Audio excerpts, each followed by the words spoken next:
Disappointed with last week game. Want to basically get on to the next thing, but we need to finish. Turnovers hurt us, put us behind the 8 ball a little bit. We need to be able to respond. It's Michigan week this week, so we got to put that behind us and move forward. Have one focus as we move, and we've played well down there in the past. They have an outstanding program. I think that when you look at them right now, you look at their defense. You're probably a top 15 defense. Do a great job at what I call running the sled, getting their feet, being disruptive, and getting their feet into people and running people back. So we've got to be able to pass protect and the things of nature. But with that, as far as running the football, same type of thing. Going to have to be able to run it some. Can't turn the football over in a rivalry game. I think that's been our the big thing that we've got to be able to deal with more effectively. On the offensive side of the ball, we've got 4 offensive linemen back. I think they're young at the running back position, experienced at the wide receiver position and quarterback position. They make some plays, create some loose plays with the quarterback, play well on special teams, well-coached football team.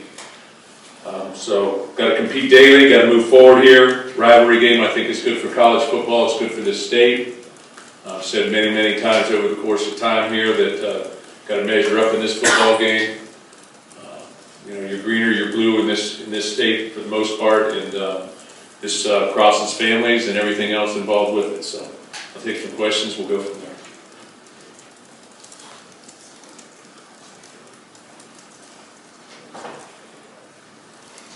Mark, just wondering if there's an update on Matt Dotson. We saw him injured on Saturday. He's not in the depth chart. Saying that Josiah, we saw him not come back, but he is listed, obviously. Yeah, Josiah. I've always just tried to list people if we think they're going to play, but if they're definitely out, let you know. Dotson tore his Achilles, so that's a season-ending injury, so he'll be out. So, as far as Josiah, we expect him to play. Mark, over here to your left. I assume you never have a problem getting your team up for the Michigan State game. Is it a special challenge this year with what has gone on the last few weeks for you guys?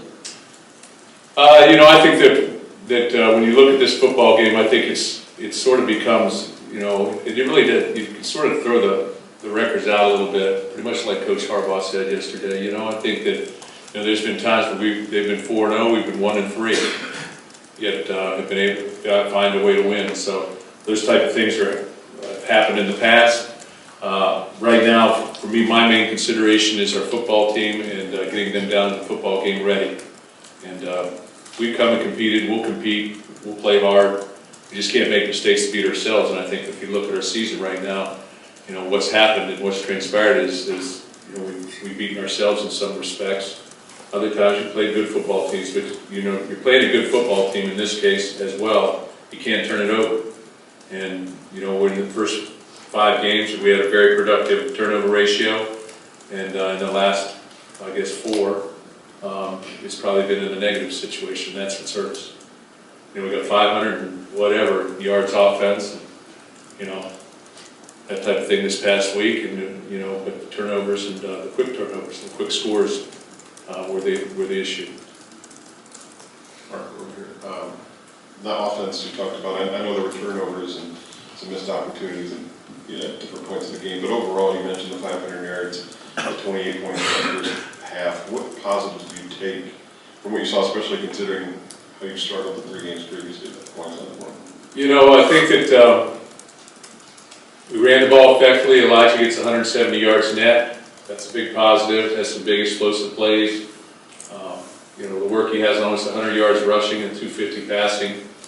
Had some tipped balls that went the other direction, but had some balls, a couple maybe dropped, and then we had a couple, we had the one with the PI that was a little bit concerning, that it was called. But, that's another 50-yard gain taken away. So I think that the thing that you have to look forward, you got to take from a positive perspective in the Illinois game, I think, is that, hey, we were productive, we had opportunities, and we moved the football. The things that happened were, from a negative perspective, were either them making a good play or us, so they were hitting ourselves in the foot. But you know, I think you draw the positives from it that you can, and you try and fall forward in everything that we're doing. Mark, over here. I know we talked to you right after the game, but Brian got hit in the head there in the fourth quarter. Was he okay? Did you guys have to go through any protocol with him, concussion-wise? I know he played. No, we looked at him. No, we didn't go through any protocol. We looked at him very quickly. I asked him, and he said he's good, and he motioned that to our trainers as well, so he just went on with it. After the game at all? No, no. Mark, you mentioned the offense a little bit. Elijah having, he had the breakout game in his first start, his second career 100-yard game. Did you see anything different with him individually as far as his vision or anything, or do you think it was part combination him and the offensive line blocking a little bit better? I think it was the offensive line a little bit, and I think that he had good vision, and he broke some tackles and ran through some tackles. He's a powerful guy. He goes about 225. He can run. He's deceptively fast. I think he's faster than he looks on the film sometimes. He's a 4.5 guy. Mark, in terms of the identity of this program, just where do you rate the Michigan game? How important do you see it?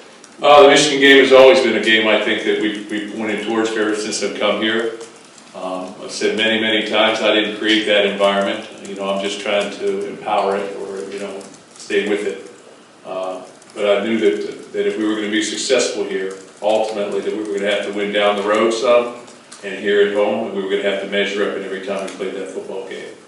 And so that's what we put into effect, that we were going to measure up in this football game. So, I've been here 13 years, this is the 13th, so we need to do that again, and it's a constant thing, because you're going to compete against them in everything that we do, whether it's recruits in the state, or everything, or on the field, or on the basketball court, or whatever it is, the hockey rink. But it's just the way this is built here. You're going to compete against them in everything across the board. And so that's the way I've tried to approach it. Mark, you said before the game last week that Noah would be the incumbent starter going into next year. He comes out and leads the team in tackles. Just curious what you saw from him, and then I guess how those three linebackers handled that situation. Yeah, I thought Noah played pretty well for his first time out. He had nine tackles. I think he had a sack, maybe a pass breakup. The one pass breakup, probably prevented an interception, but we'll go with it. I thought he played pretty well. He was confident, and he ran his feet on contact, and he was aggressive. And the one thing that we talked about last week coming into the football game is we wanted to take initiative in everything that we were doing, and we wanted to be aggressive in everything we were doing. And I think we did that. I think we did that with play calling. I think we did that with how we played. I think we did that all the way down to the end in terms of how we played on the goal line. But things caught up with us, and it just didn't happen. Too many technical things overall that would happen, whether it's play on a deep ball or whatever it is that prevented that from happening. So very disappointed. It's one that I'll carry with me for probably the rest of my life. But that's coaching. It's happened before. Mark, just back here, a two-parter for you. Do you feel any added pressure going into this game this year with how the season has unfolded at this point? Because this is the latest you guys have played Michigan in some time. Yeah, it's the latest that I can remember. But no, I don't feel any added pressure. I think that there's always pressure in this game because you're always, as I said earlier, you're always trying to measure up. So I don't feel any added pressure. It's a big game. It's always been a national TV game pretty much. It's always been a game that's had everybody looking at it, and so it's always been one of those type of situations. So, The road team has had success the past, I think, 5 years. Is there anything special, and maybe take us inside that bus ride down, that you guys have been able to maybe harness or, focus on that when you get off the bus, you seem ready to play? I'm not sure on that. I just know that sometimes when you gather everybody around you and you go one place, one focus, maybe you get a little bit more tuned in than it would be when you're at home, when there's some distractions with family coming into town or a little bit of things of that nature. We try and get focused in everything that we're doing, home or away, but maybe there's a little extra on that bus ride. I'm not quite sure, but we want to win them all, home or away. It's disappointing when you lose at home, but point taken.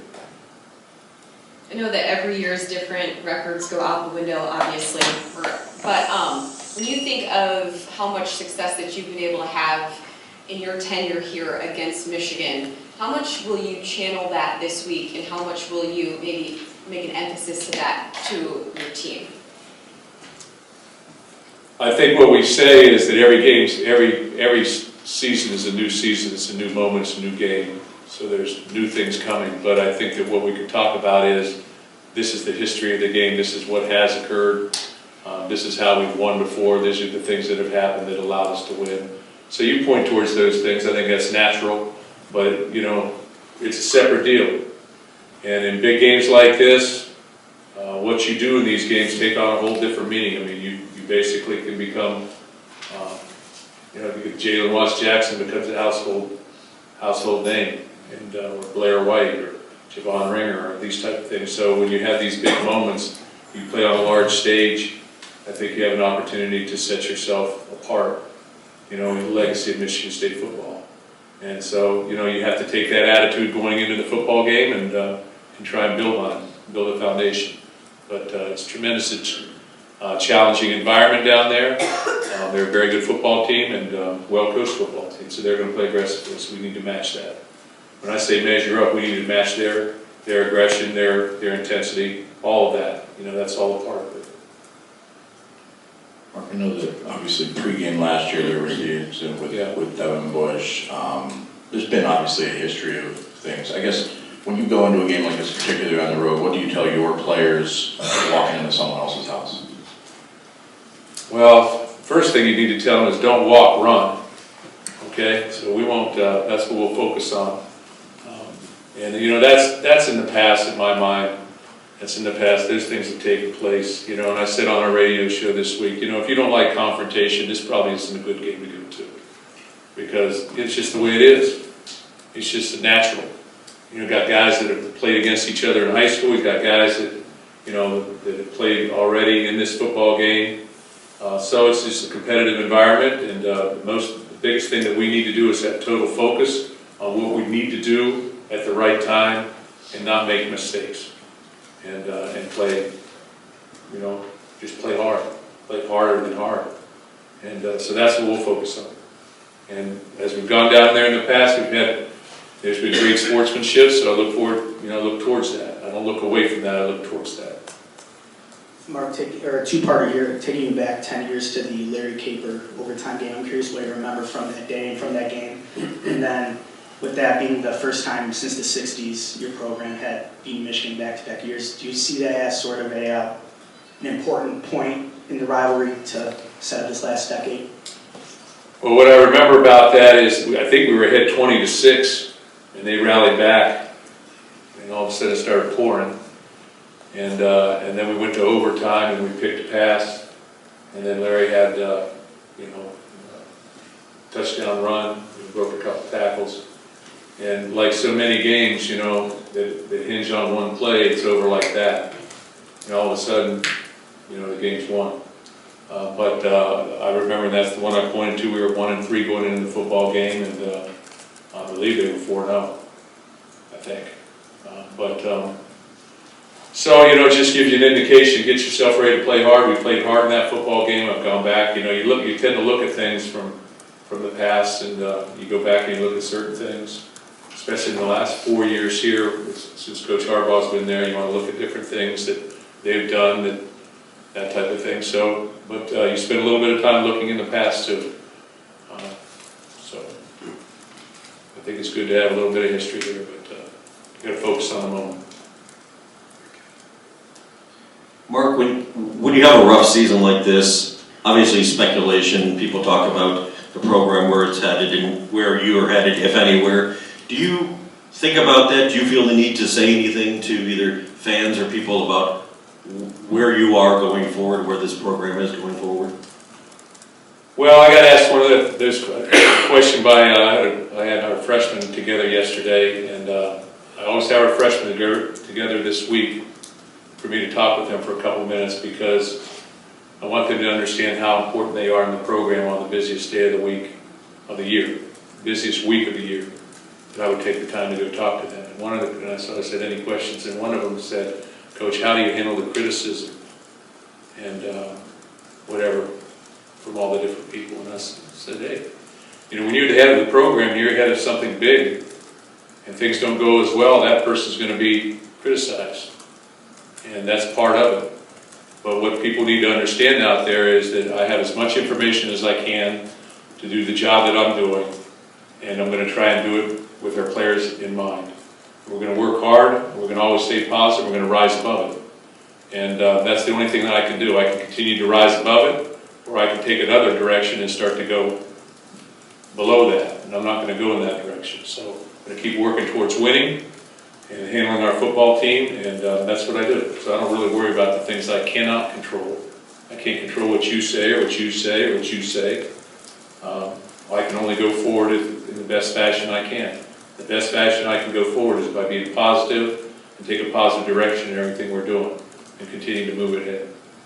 Just a quick follow-up, you can control your future. Do you contemplate your future going forward during a season like this? No. I get ready for the next game. I live in the present.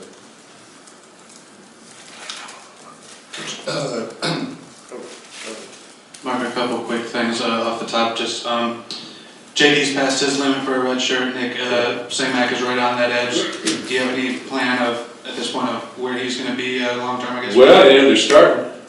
It would be a pretty good indication that they're playing. I thought JD played very, very well. I thought that Nick St-Mac played very, very well. Both those guys are true freshmen. We also started 2 freshman wide receivers. You know, had a couple drops or bobbles, but I think they played pretty well as well. They're good players, and they're only going to get better. Hey, to get better, you got to play. But they're talented guys. So we started 4 freshmen this past week out of necessity, but I do think that the 2 offensive linemen are good players and going to continue to play. We'll probably get some guys back here soon, sooner than later. And then I also wanted to ask, with Michigan, I'm sure you've probably seen the whole scope of their season. What have you sort of seen that's changed for them over recent weeks compared to earlier in the season? Turnovers. Forcing them or cutting them down? You know, cutting them down. You know, I think that has such a significant part of every football game. Playing well defensively.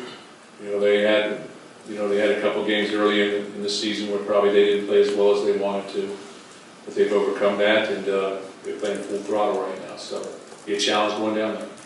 Good football team. Jim said yesterday that they were on high alert for trick plays. Do you say anything extra for this game, and how much prep work is done in the summer?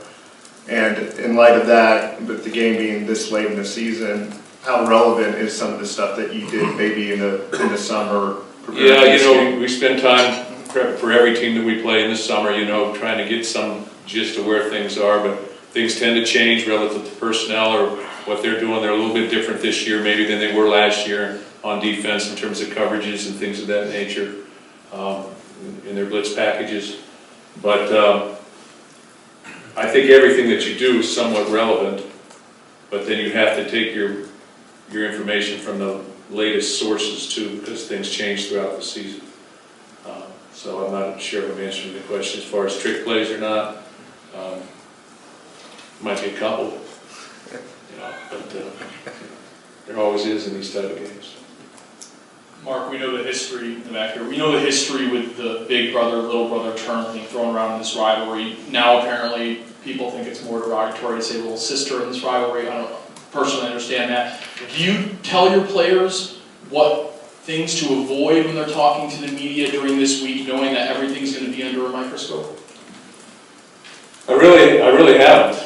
I really have not. I've chosen just to try and be respectful towards the rivalry and take not sort of take the high road. And I think our players have tried to do that as well. You know, I'm sure there's something going on always. But, you know, that's the nature of this game though, a little bit too. Like I said earlier, if you don't like confrontation, best stay at home. You know, you need to get yourself ready for it. It's coming. Mark, my math's pretty bad, so bear with me here, but I think Jim's the 4th head coach for Michigan that you've seen during your tenure here. I think he's been here now the longest. In your estimation, how has maybe their program changed since he got there in 15 all the way through where we're at today?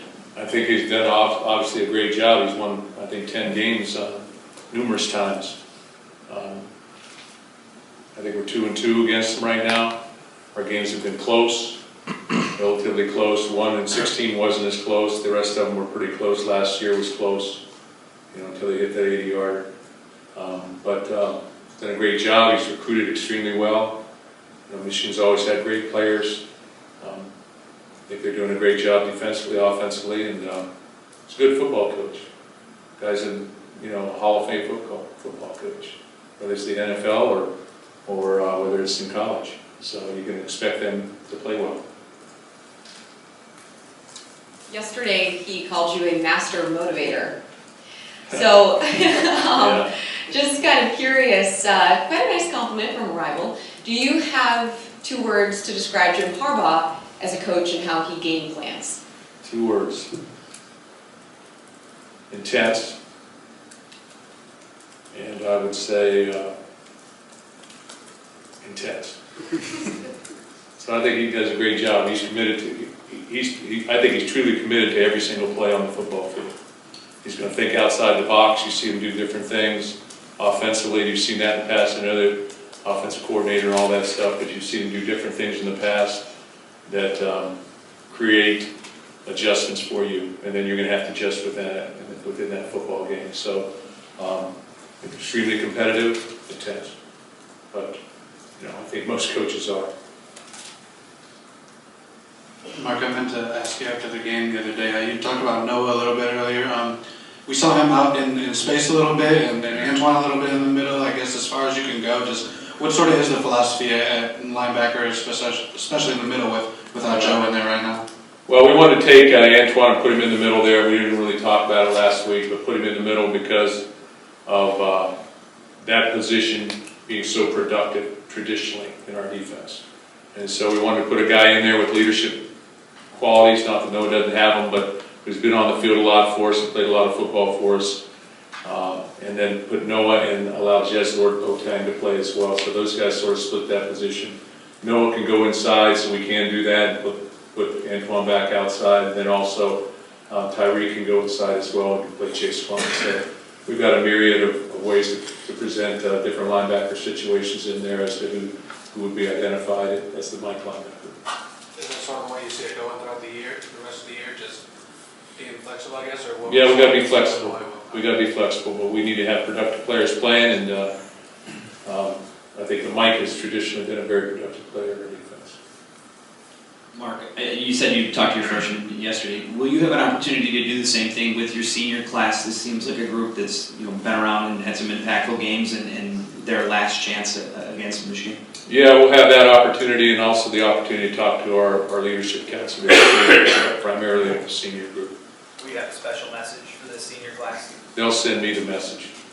I listen a little bit more to them. Got time for a couple more, Chris? It's been a long one. I guess, coming off that game, you mentioned earlier that it's going to be one that's probably going to stick with you. Yeah. What points in particular were the ones that you maybe personally and as a coach felt most frustrated about? Well, don't get me going, because there were quite a lot of opportunities. The game could have been put away early, so we made some mistakes and prevented that from happening. And you got to give Illinois credit. We wanted to make the quarterback beat us, and he made some throws. And number 9 hooked up with some throws, but there's some technical things from a technique standpoint that needed to happen. It didn't happen, whether it's collectively as a coverage or as an individual. So those things hinge on things. So there were some calls, I think, from an officiating standpoint that were troubling, to say the least. I'll just leave it like that. And then you still have opportunities at the very end, with the goal line stand, or even driving down the field. It's 3rd and 4, we don't make it. Make the field goal, 4th and 17. That makes a throw. Defensive back's caught on the outside as opposed to being on the inside. With leverage points, middle field safety needs to play over top of that guy. He was told to. He moves to the middle of the field and center rolls, which he's a step away from making the play. So there's a lot of different things like that. Missed tackle on the 20. So I could keep going probably for a half hour, but I prefer not to and try to just distance myself there. But there's a lot of things schematically, and there's some decision making on coaching. So I take responsibility for that. I should have said run it on 2nd and 5 from the 8. But, you know, again, I look at it and say, hey, we're staying aggressive, trying to score, and, you know, ball went off a guy's shoulder pads. So, makes the catch. One more with Matt right here. Obviously, you guys are not where you wanted to be, but how much different would the season be, the trajectory moving forward with the win against Michigan? Does that kind of make the year at this point in time for you guys? Every game makes the year for us right now. I think every game is significant. We've got 3 games left, guaranteed to us, so every game is very significant. This is one that, again, we need to measure up on, and then we got to let this one go. And I've always tried to say, okay, what do we do after Michigan? What do we do after a big moment? What do we do after a tough loss? How do we respond? And I think that's been a measuring stick as well for us, because I think that speaks about growth as individuals and talks about maturity as people, and long term, that's what athletics should show you, how to compete and how to move through processes, whether you win or lose. So after this football game, we need to recollect ourselves and go to the next one, and then to the next one, and so that's what we'll do. Good. Guys, we're gonna bring some players in, we're gonna have some on that podium over there. I think,